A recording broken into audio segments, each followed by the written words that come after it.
Got some new stuff for the truck. It was in when I got home. I'll show you what this all looks like inside when I'm done. It's a pretty easy piece to put in right there. And then I got this. I'm gonna use this real quick. For real.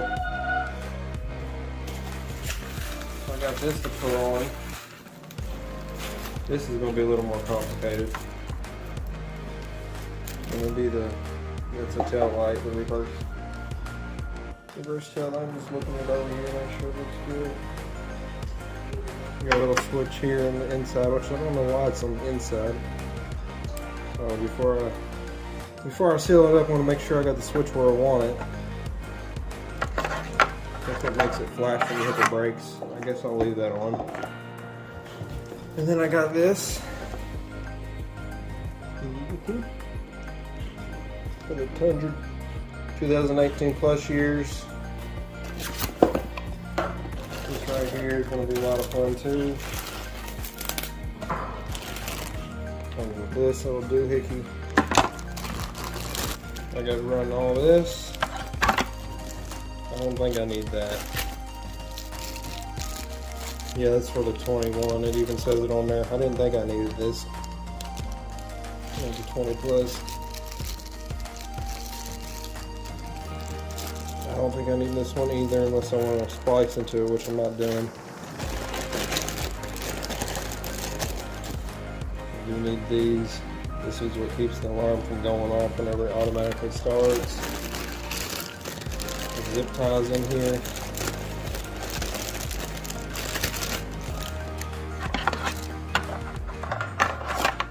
So this is what the car shops usually hook up to in your truck or your car to do a scan on it, OBD, whatever it's called. So this will go into place of that. The original one will go into here, and then this will go back in place under the dash like normal, so you can still use it. This plugs in. One of these plugs into the. One of these plugs into where the key ignition is.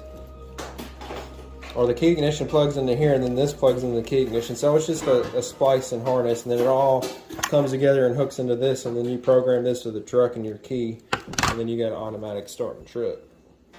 Or a remote start, I mean. Also comes with one of these, the pry your plastic apart to get in there.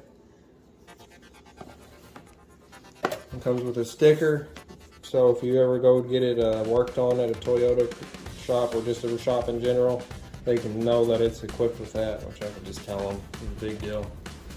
Anyway, I'm going to get all this stuff installed. My little project. Now, I do have smoked out tail lights to go with this, which I guess that's smoked. It doesn't really look smoked, does it? Maybe it is because this isn't clear around here. But anyway, I got tail lights to match this. They're really awesome. They're like, you know, the Mustang lights that go do do do do do do. I got truck lights that do that. So anyway, they were supposed to be here Sunday. I was hoping they'd come in before I got home. Well, I got this put in, and by golly, if I didn't get it before and after, I should have started recording before. But my phone sits right in here. Can't really record how it holds my phone, but it's nice. It drops in, and the springs kick out on this. And it lifts up on it, so you can just grab it and go. Oh, I've already started taking trim apart. I've taken this piece off right here. I'm gonna take this off here. I'm gonna take this off. And then there's a bolt in here, and there's a bolt right here. Right there. I think. So anyway, that all has to come out, and then this will all drop down.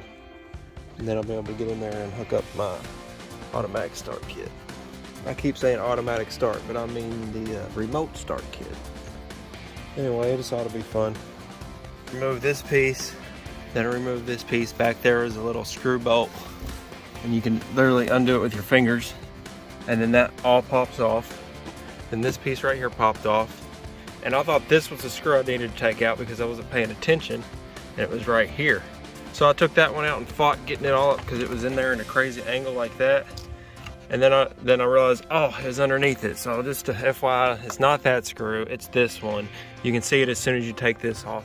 Honestly, I guess the only reason you took this off was to get, I don't know if this needed to come off or not, but I took it off because that's what I seen done.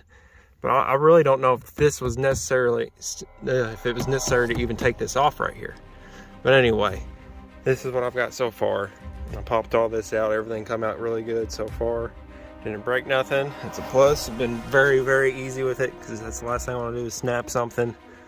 But this part over here was the hardest part to get undone. I started with these pieces that were lined up in here like that, and I kind of popped all them out.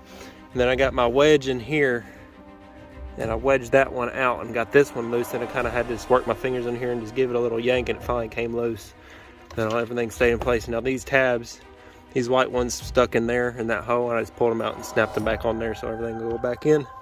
But so far, we're moving right along. Okay, so what I had to do is I got everything wired in, and you hold this button down on the front and you plug this in, and these will start flashing. When it starts flashing red and blue, you let off real fast and it'll stay red and blue. And then you plug the rest of the wires up that I've got ran, and you turn the ignition on, and then you hit the button 10 times at a medium pace. So I've done all that with the key, and now the key's out. I'm going to shut the door, and the way to start it, 1, 2, 3, hold it down.